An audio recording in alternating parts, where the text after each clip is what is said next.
Jane Eyre by Charlotte Bronte. Chapter 8. Ere the half-hour ended, 5 o'clock struck. School was dismissed, and all were gone into the refectory to tea. I now ventured to descend. It was deep dusk. I retired into a corner, and sat down on the floor. The spell by which I had been so far supported began to dissolve. Reaction took place, and soon, so overwhelming was the grief that seized me, I sank prostrate with my face to the ground. Now I wept. Helen Burns was not here. Nothing sustained me. Left to myself, I abandoned myself, and my tears watered the boards. I had meant to be so good, and to do so much at Lowood, to make so many friends, to earn respect and win affection. Already I had made visible progress. That very morning I had reached the head of my class. Miss Miller had praised me warmly. Miss Temple had smiled approbation. She had promised to teach me drawing, and to let me learn French, if I continued to make similar improvement 2 months longer.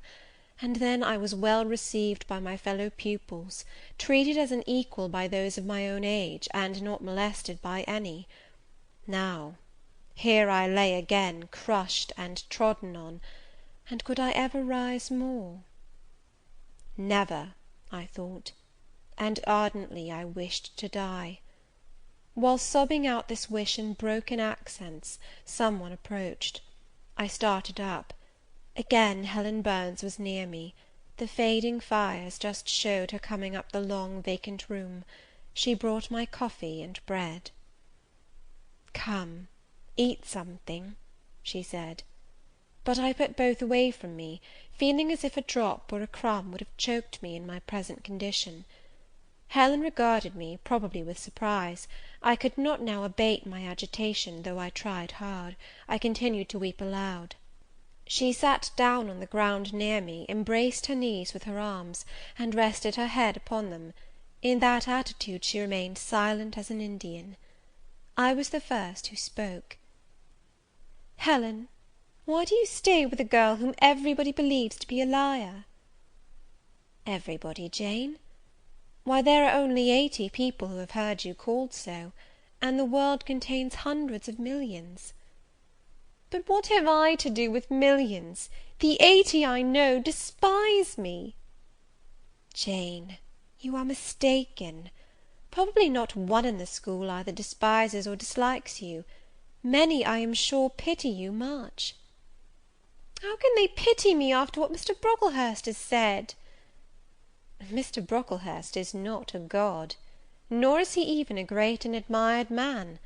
He is little liked here. He never took steps to make himself liked. Had he treated you as an especial favourite, you would have found enemies, declared or covert, all round you. As it is, the greater number would offer you sympathy if they dared. Teachers and pupils may look coldly on you for a day or two, but friendly feelings are concealed in their hearts, and if you persevere in doing well, these feelings will ere long appear so much the more evidently for their temporary suppression. Besides, Jane—" She paused. "Well, Helen?" said I, putting my hand into hers. She chafed my fingers gently to warm them, and went on. "If all the world hated you, and believed you wicked, while your own conscience approved you, and absolved you from guilt, you would not be without friends." "No, I know I should think well of myself, but that is not enough. If others don't love me, I would rather die than live. I cannot bear to be solitary and hated, Helen. Look here, to gain some real affection from you, or Miss Temple, or any other whom I truly love, I would willingly submit to have the bone of my arm broken, or to let a bull toss me, or to stand behind a kicking horse, and let it dash its hoof at my chest. Hush, Jane! You think too much of the love of human beings. You are too impulsive, too vehement. The sovereign hand that created your frame, and put life into it, has provided you with other resources than your feeble self, or than creatures feeble as you. Besides this earth, and besides the race of men, there is an invisible world and a kingdom of spirits. That world is round us, for it is everywhere, and those spirits watch us, for they are commissioned to guard us. And if we were dying in pain and shame, if scorn smote us on all sides, and hatred crushed us, angels see our tortures, recognise our innocence, if innocent we be, as I know you are of this charge, which Mr. Brocklehurst has weakly and pompously repeated at second hand from Mrs. Reed. For I read a sincere nature in your ardent eyes, and on your clear front. And God waits only the separation of spirit from flesh to crown us with a full reward. Why then should we ever sink overwhelmed with distress, when life is so soon over, and death is so certain an entrance to happiness, to glory? I was silent. Helen had calmed me, but in the tranquillity she imparted there was an alloy of inexpressible sadness. I felt the impression of woe as she spoke, but I could not tell whence it came; and when, having done speaking, she breathed a little fast, and coughed a short cough, I momentarily forgot my own sorrows to yield to a vague concern for her. Resting my head on Helen's shoulder, I put my arms round her waist; she drew me to her, and we reposed in silence. We had not sat long thus, when another person came in. Some heavy clouds, swept from the sky by a rising wind, had left the moon bare, and her light, streaming in through a window near, shone full both on us and on the approaching figure, which we at once recognized as Miss Temple. "I came on purpose to find you, Jane Eyre," said she. "I want you in my room, and as Helen Burns is with you, she may come too." We went, following the superintendent's guidance. We had to thread some intricate passages, and mount a staircase before we reached her apartment. It contained a good fire, and looked cheerful. Miss Temple told Helen Burns to be seated in a low arm chair on one side of the hearth, and herself taking another, she called me to her side. "Is it all over?" she asked, looking down at my face. "Have you cried your grief away?" "I'm afraid I never shall do that." "Why?" "Because I have been wrongly accused, and you, Ma'am, and everybody else, will now think me wicked." "We shall think you what you prove yourself to be, my child. Continue to act as a good girl, and you will satisfy us." "Shall I, Miss Temple?" "You will," said she, passing her arm round me. "And now tell me, who was the lady whom Mr. Brocklehurst called your benefactress?" "Mrs. Reed, my uncle's wife. My uncle is dead, and he left me to her care." "Did she not then adopt you of her own accord?" "No, Ma'am. She was sorry to have to do it; but my uncle, as I have often heard the servants say, got her to promise before he died that she would always keep me." "Well now, Jane, you know, or at least I will tell you, that when a criminal is accused, he is always allowed to speak in his own defence. You have been charged with falsehood; defend yourself to me as well as you can. Say whatever your memory suggests is true, but add nothing, and exaggerate nothing." I resolved, in the depth of my heart, that I would be most moderate, most correct; and having a few minutes in order to arrange coherently what I had to say, I told her all the story of my sad childhood.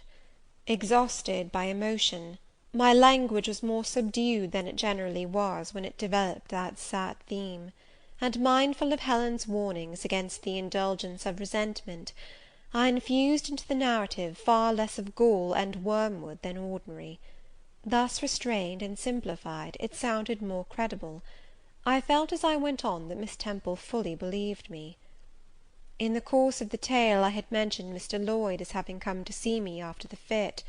I never forgot the, to me, frightful episode of the Red Room, in detailing which my excitement was sure in some degree to break bounds; for nothing could soften in my reflection the spasm of agony which clutched my heart, when Mrs. Reed spurned my wild supplication for pardon, and locked me a second time in the dark and haunted chamber.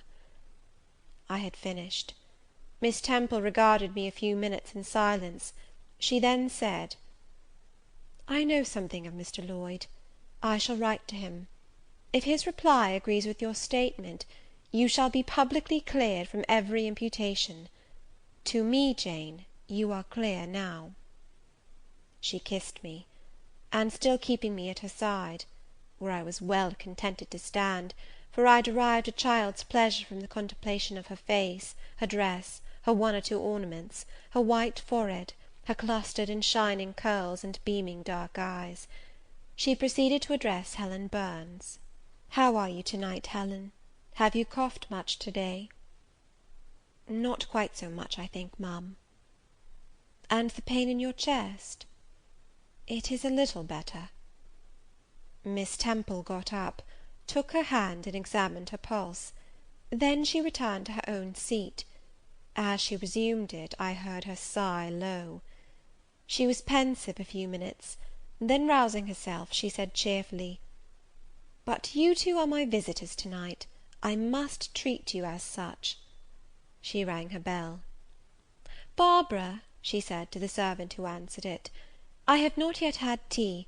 Bring the tray, and place cups for these two young ladies." And a tray was soon brought.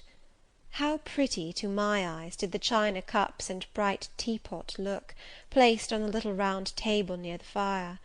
How fragrant was the steam of the beverage, and the scent of the toast! Of which, however, I, to my dismay, for I was beginning to be hungry, discerned only a very small portion. Miss Temple discerned it too.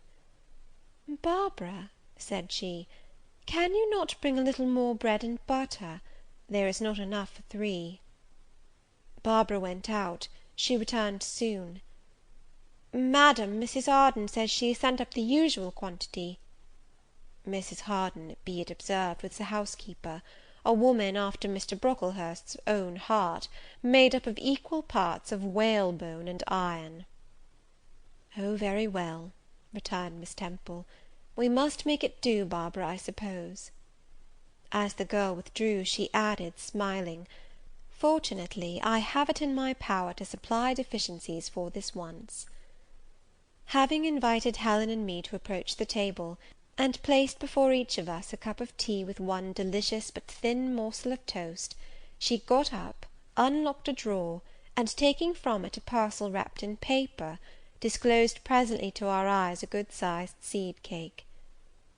"I meant to give each of you some of this to take with you," said she, "but as there is so little toast, you must have it now." And she proceeded to cut slices with a generous hand. We feasted that evening as on nectar and ambrosia, and not the least delight of the entertainment was the smile of gratification with which our hostess regarded us, as we satisfied our famished appetites on the delicate fare she liberally supplied. Tea over, and the tray removed, she again summoned us to the fire. We sat one on each side of her, and now a conversation followed between her and Helen, which it was indeed a privilege to be admitted to hear. Miss Temple had always something of serenity in her air, of state in her mien, of refined propriety in her language, which precluded deviation into the ardent, the excited, the eager; something which chastened the pleasure of those who looked on her and listened to her, by a controlling sense of awe; and such was my feeling now; but as to Helen Burns, I was struck with wonder. The refreshing meal, the brilliant fire, the presence and kindness of her beloved instructress, or perhaps, more than all these, something in her own unique mind, had roused her powers within her. They woke, they kindled. First they glowed in the bright tint of her cheek, which till this hour I had never seen but pale and bloodless. Then they shone in the liquid lustre of her eyes, which had suddenly acquired a beauty more singular than that of Miss Temple's, a beauty neither of fine colour, nor long eyelash, nor pencilled brow, but of meaning, of movement, of radiance. Then her soul sat on her lips, and language flowed, from what source I cannot tell. Has a girl of 14 a heart large enough, vigorous enough, to hold this swelling spring of pure, full, fervid eloquence? Such was the characteristic of Helen's discourse on that, to me, memorable evening. Her spirit seemed hastening to live, within a very brief span, as much as many live during a protracted existence. They conversed of things I had never heard of nations and times past, of countries far away, of secrets of nature discovered or guessed at. They spoke of books, how many they had read, what stores of knowledge they possessed. Then they seemed so familiar with French names and French authors; but my amazement reached its climax when Miss Temple asked Helen if she sometimes snatched a moment to recall the Latin her father had taught her, and, taking a book from a shelf, bade her read and construe a page of Virgil; and Helen obeyed, my organ of veneration expanding at every sounding line. She had scarcely finished ere the bell announced bedtime. No delay could be admitted. Miss Temple embraced us both, saying, as she drew us to her heart, "God bless you, my children." Helen she held a little longer than me. She let her go more reluctantly. It was Helen her eye followed to the door. It was for her she a second time breathed a sad sigh; for her she wiped a tear from her cheek. On reaching the bedroom, we heard the voice of Miss Scatcherd. She was examining drawers. She had just pulled out Helen Burns, and when we entered, Helen was greeted with a sharp reprimand, and told that to-morrow she should have half a dozen of untidily folded articles pinned to her shoulder. "My things were indeed in shameful disorder," murmured Helen to me in a low voice. "I intended to have arranged them, but I forgot." Next morning, Miss Scatcherd wrote in conspicuous characters on a piece of pasteboard the word "Slattern," and bound it like a phylactery around Helen's large, mild, intelligent, and benign looking forehead. She wore it till evening, patient, unresentful, regarding it as deserved punishment. The moment Miss Scatcherd withdrew after afternoon school, I ran to Helen, tore it off, and thrust it into the fire, the fury of which she was incapable had been burning in my soul all day, and tears, hot and large, had continually been scalding my cheek, for the spectacle of her sad resignation gave me an intolerable pain at the heart. About a week subsequently to the incidents above narrated, Miss Temple, who had written to Mr. Lloyd, received his answer. It appeared that what he said went to corroborate my account. Miss Temple, having assembled the whole school, announced that inquiry had been made into the charges alleged against Jane Eyre, and that she was most happy to be able to pronounce her completely cleared from every imputation. The teachers then shook hands with me and kissed me, and a murmur of pleasure ran through the ranks of my companions.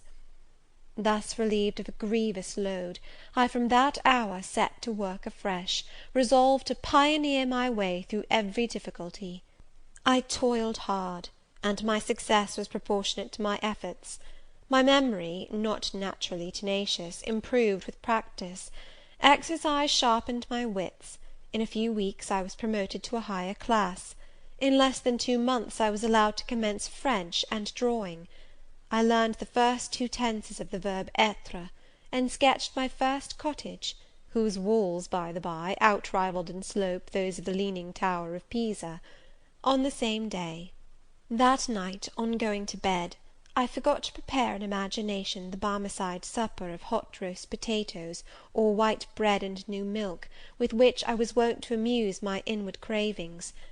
I feasted instead on the spectacle of ideal drawings which I saw in the dark, all the work of my own hands, freely pencilled houses and trees, picturesque rocks and ruins, Cuyp-like groups of cattle, sweet paintings of butterflies hovering over unblown roses, of birds picking at ripe cherries, of wrens' nests enclosing pearl-like eggs, wreathed about with young ivy sprays.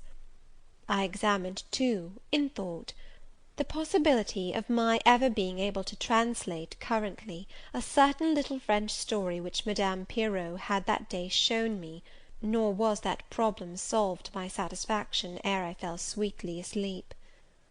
Well has Solomon said, "Better is a dinner of herbs where love is, than a stalled ox and hatred therewith.